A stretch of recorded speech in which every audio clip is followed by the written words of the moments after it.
বিষয়টি হলো হযরত নবী আদম আলাইহিস সালামকে কিভাবে ও কার আকৃতি আল্লাহ পাক সৃষ্টি করেছিলেন।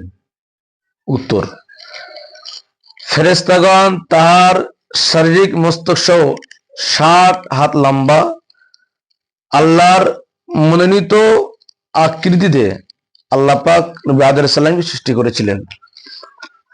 যেরকম আল্লাহ পাক জমিন, আসমান, এ চাঁদ, এ সূরজ, ইনসান, জিন, ফেরেশতা আল্লাহ যেভাবে নিজের মনোনীত আকৃতি সৃষ্টি ছিলেন সেভাবে নবী আদম আলাইহিস সালামকে আল্লাহ মনোনীত আকৃতি সৃষ্টি করেছিলেন।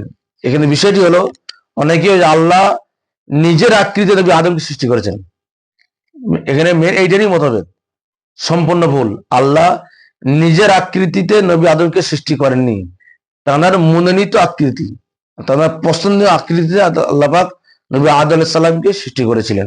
আমরা এটি আল্লামা রুহুল আমিন রাহমাতুল্লাহ আলাইহির ফতোয়া মুজমা আমিনিয়ার প্রথম খণ্ড থেকে আমরা পেয়েছি। আল্লাহ আমাদের সকলকে শোনার থেকে বেশি বেশি আমল করার তৌফিক দিক।